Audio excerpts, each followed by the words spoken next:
రవీంద్ర భారతిలో జరుగుతోంది. అయితే ఈ సభలో సీఎం రేవంత్ రెడ్డి మాట్లాడుతున్నారు. లైవ్లో చూద్దాం. భూమికి విముక్తి కలిగించాల్సిందే అని చెప్పి మలి దశ తెలంగాణ ఉద్యమానికి పునాదులు వేసింది. అందులో భాగంగానే బడికి వెళ్ళని, బడి ముఖమే చూడని అందశ్రీ అన్న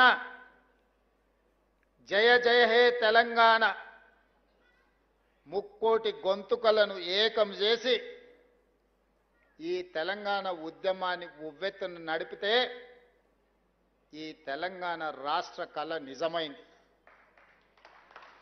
ఉస్మానియా కాకతీయ యూనివర్సిటీలనే కాదు, ప్రపంచంలో ఏ మూలన ఉన్నా తెలంగాణ గుండెకు జయ జయ హే తెలంగాణ గీతాన్ని చేర్చి ఒక ఉద్యమ స్ఫూర్తిని రగల్చిన గొప్ప తెలంగాణ బిడ్డ అందశ్రీ. బడి ముఖమే చూడని సహజ కవి అందశ్రీ ప్రతి బడిలో ఈనాడు జయ జయ హే తెలంగాణ పాడుకునేంత గొప్ప ప్రభావాన్ని ఈ తెలంగాణ సమాజానికి అందించిండు. బాధతో, ఉద్వేగంతో నేను ఈ మాట చెప్తున్నా.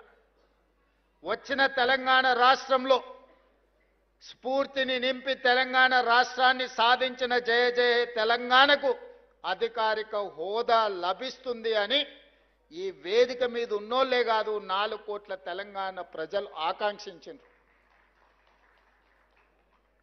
జరిగిన ఉద్యమంలో అత్యంత కీలక పాత్ర. ఏ వేదిక కట్టినా, ఏ ధూమ్ధాము పాడినా అందశ్రీ పాట లేకుండా, అందశ్రీ లేకుండా తెలంగాణ ఉద్యమం జరగలేదు. ఏ వేదిక మీదైనా, ఏ పెదాల మీదైనా జయ జయ హే తెలంగాణ నానకుంటా తెలంగాణ ఉద్యమం, తెలంగాణ రాష్ట్ర సాధన సాకారం కాలేదు.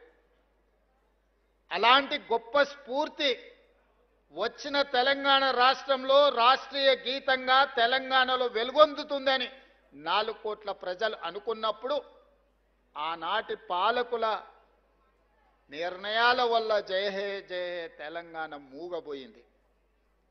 అది శాశ్వతమని వాళ్ళు భ్రమపడ్డారు. ఎందుకంటే ఈ గీతం తెలంగాణ గుండెల్లో ప్రతిధ్వనించినంత కాలం తెలంగాణ ఉద్యమం ఎవరు చేసిండ్రా అంటే ఓ గద్దరన్న చేసిండు, ఓ అందశ్రీ చేసిండు, ఓ గోరె టెంకన్న చేసిండనే, ఓ జయరాజ్ చేసిండనే చర్చ వస్తుంది. కాబట్టి ఈ స్ఫూర్తి నింపిన కవుల యొక్క కవితా గానాలను ఈ తెలంగాణలో వినిపించకుండా చెయ్యాలని ఆనాటి పాలకులు కుట్ర చేసిండ్రు. నేను ఎక్కడో చదివిన, పెన్నే కదా అని మన్ను కప్పితే గన్నులై మొలకెత్తుతాయని.